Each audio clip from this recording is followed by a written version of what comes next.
You guys remember those hysterical movies, Airplane, Naked Gun, and all the scary movie parodies, those super funny ones? Well, one of the geniuses behind all those movies is a guy named David Zucker, and I had the great pleasure of interviewing this dude, and here it is, my interview with David Zucker. Enjoy. How did you get started in comedy? How did you get started? Oh, well, probably, disrupting high school classes. And I was just saying to somebody that, one day, one of my teachers said, Zucker, someday I'm going to be paying to see you, but for right now, shut up.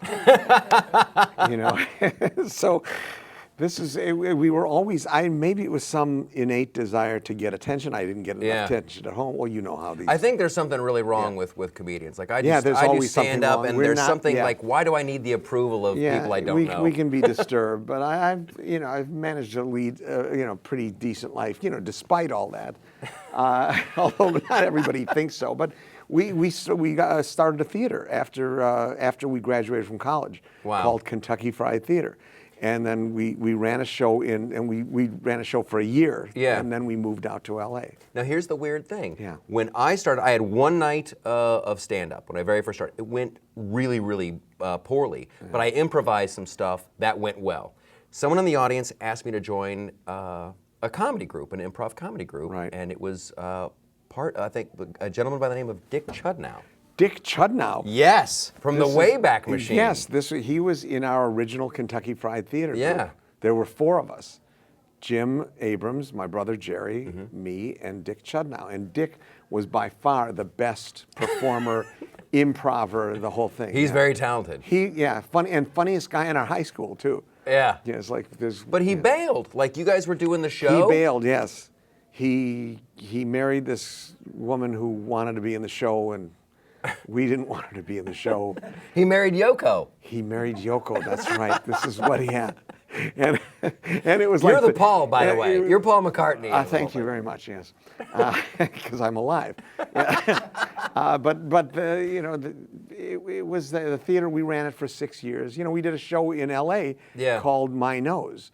Just so, because it was hard to get an audience when we first started. Yeah. And so, just so our LA Times weekly listing in the calendar said, My Nose runs continuously. And it's like stupid stuff like that. And we see, I love that. Yeah, the audiences at the beginning were so small when we lived above the theater. We didn't sail in with a lot of money. You're a bohemian dude. Yeah, there should be something about this movie or something. But we took the entire audience on a tour of our apartments above the theater, because it's embarrassing to perform in front of 16 people. Yeah. Now I got to get you to tell you this story on tape, because one of the stations, we're on many stations across the country. We're on a couple cable outlets. One of the stations we're on here in LA, KDOC, which I think has a special place in your heart. So when it says KDOC, I think about my wife, because that's how I met my wife. I happened to be watching TV one night and channel surfing, and there she was on a show called The Love Channel.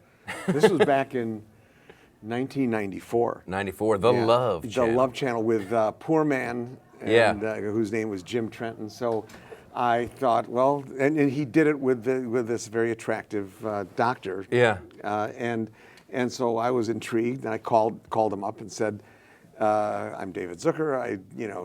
He knew who I was. And I said, I'm thinking of doing a movie about a call-in show that was on cable access. Which probably was the truth in the moment. Yeah, right. It was like, I tell the truth as much as Donald Trump does. Carly Fiorina, he was only talking about her persona, right? Yeah. Anyways, so I went down and I met her, and we were married in about a year later. That's fantastic. Yeah. All right, so what's up next for you? What do you got going on? Well, I'm writing a movie script, a spoof on film noir, which I'm a big fan of. That's great. All those movies these black and white movies from 1946 to 55, and we're going to do it period and the whole thing. And actually, it'll be cheaper because we can use some of the car chases from these old movies. Oh, that'll be wild. And use the old plates, the rear projection. And that's fantastic. So I'm really interested in that. Yeah, that's good stuff. And I'm going to be pitching a television show to all the cable networks. That's great. Yeah. There is no off switch, is there?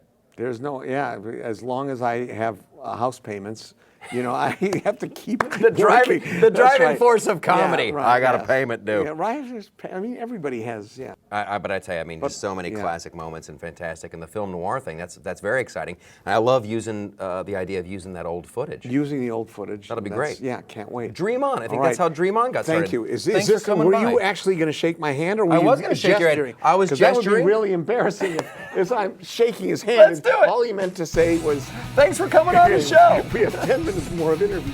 And so I'm going, no, thank you. Thanks for watching the video. Do me a big favor. Click like, click subscribe. The Flip Side. It's the best how-to video makeover makeup show politics can bring you. I write everything myself.